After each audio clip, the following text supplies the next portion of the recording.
Hello millions of fans, and welcome to another part of this strategy guide for Lords of the Realm 2.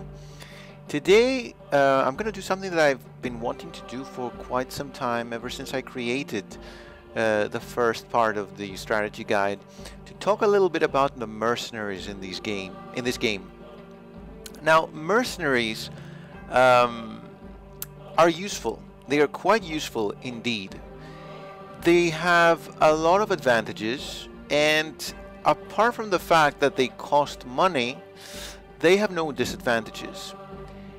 You can use them either to deal with small armies, perhaps even pillaging armies. You can also use them to reduce the number of soldiers of an enemy troop. And they can be especially useful to take down the archers of an incoming army, and that way it can be easier for the main bulk of your army, the ones that have been recruited through the recruitment of villagers. That way you can make their job a lot easier, because archers are really a pain in the ass. So with the mercenaries you can do that. Let's see the types of mercenaries you can have in Lords of the Realm 2 and the advantages and disadvantages that each one has. Okay, so the available options, as we can see here, are the Saxon Maisman that are 150 maces for 1,900 crowns. Burgundy Maisman, 250. Basically, all the types of soldiers, macemen, archers, crossbowmen, they have two versions, so to speak, of mercenaries. And the difference essentially is the name and their origin, where they come from, which doesn't really affect their performance in any kind of way. Another difference, and the most important difference, is of course their numbers. So you see here that when you get the Saxon Maismen, they are always 150. They cost 1,900 crowns. Or you can get the Burgundy Maisman, which cost 3,100 crowns, but you get 250 maces instead. Then you have the Swedish swordsmen, 100 of them, or the Danish swordsmen for 200. 200 swords for 5,500 crowns. The Spanish knights, or Angevin knights, Scottish pikemen, Irish pikemen, Flemish crossbowmen, Norman crossbowmen, Moorish archers, and Welsh archers. Let's see which ones are actually the best. And I'm going to start with the Saxon Maisman. Now, the Saxon Maisman, I think they are pretty good because they are very cheap. 1,900 crowns is really nothing. I mean, unless you're at the very beginning of the game, you should have this amount of crowns, and they can be very useful for taking out enemy archers from larger armies. And as you can see here in this particular fight that I did, I was actually dealing with a bigger army than mine, and yet we managed to win, because I managed to go around the peasants and the other melee units that the enemy had, and attack the archers directly. And I took down the first one of the groups, one of the two groups of archers that they had, and then I moved on to the next one, making sure that my macemen attacked the archers first and not the pacemen. The pacemen. That's not a type of soldiers. And then after they took out the archers, they attacked the peasants, and in fact I managed to actually win the fight, which was quite impressive, I think, because I was actually outnumbered at the beginning. I didn't even expect to win the fight, to be honest with you, but it turns out that the fact that he only had peasants and just 10 macemen was very important here. The Burgundy Maisman, basically it's the same thing, it's just that this time you get 250 maces instead of 150. You pay a little bit more. If you ever get access to them, if they ever appear in one of your counties, I highly recommend that you hire them, because there is a pretty good chance that you will have to use them at some point. Remember, you can also combine the mercenaries with your main army. You can also combine two groups of mercenaries together, which is one of the, and perhaps the most important downside of mercenaries, but you cannot have everything. Swedish swordsman, for some reason I'm having trouble saying that correctly. Now these ones, I'm not sure if they're worth it. They cost 2,700 crowns. But the problem with swordsmen is that they are very slow for my tastes. So as you can see here, maybe it's because the enemy army didn't really attack me in this particular situation. They just hid back there, so I had to attack them. Even though I was outnumbered, they didn't make the first move, so I had to attack them. So you see here that they that I attacked them. The truth is that yes, I was outnumbered, but swordsmen, they are very difficult to kill. That's their advantage, especially when fighting against archers. The archers are kind of useless against swordsmen, so they managed to break through, kill the peasants or whatever the enemy had, and take out the archers as well and win the fight.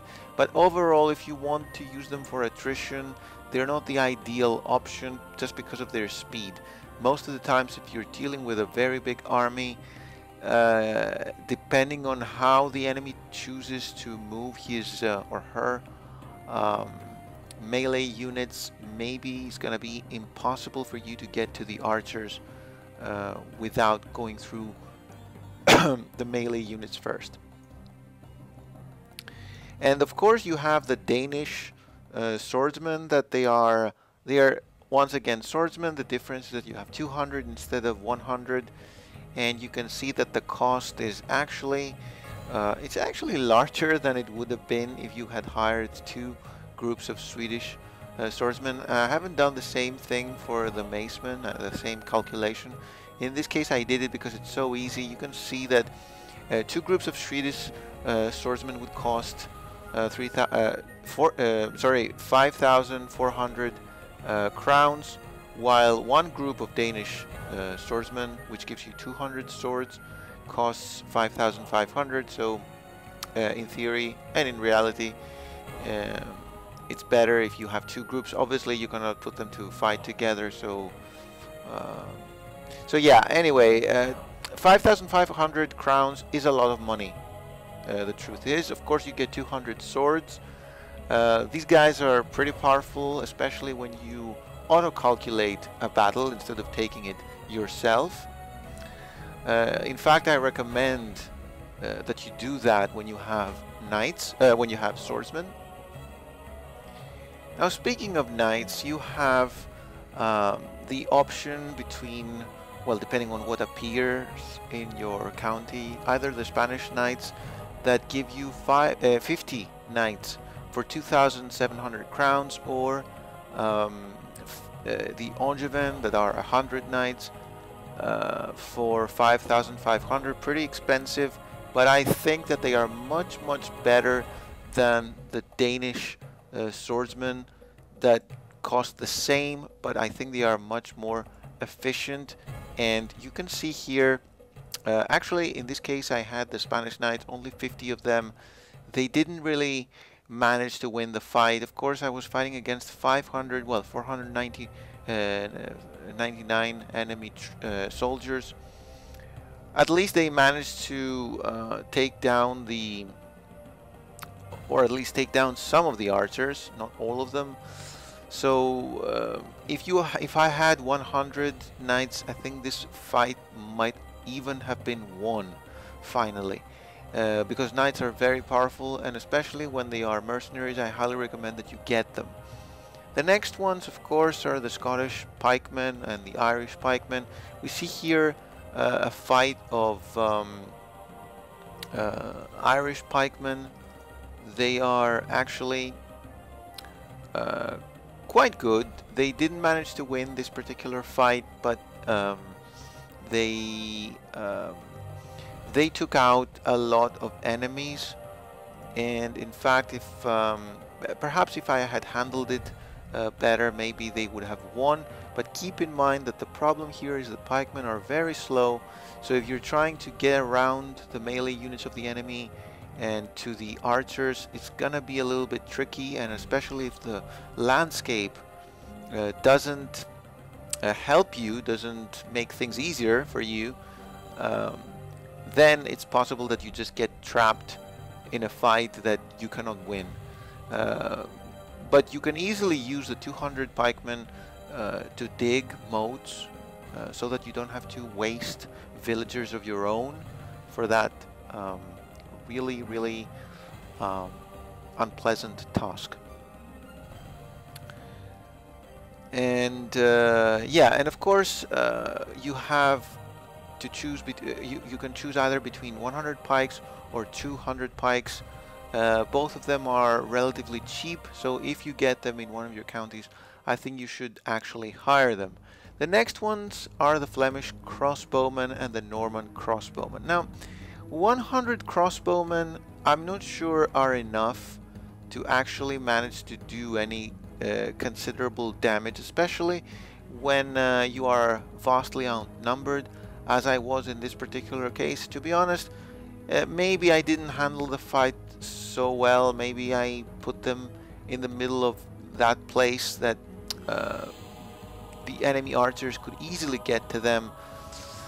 I'm not sure if that was the mistake, or if I was just it was just extremely difficult to win this fight, because let's face it, archers are when they are fighting against crossbowmen, they have the upper hand due to their distance, to their firing range.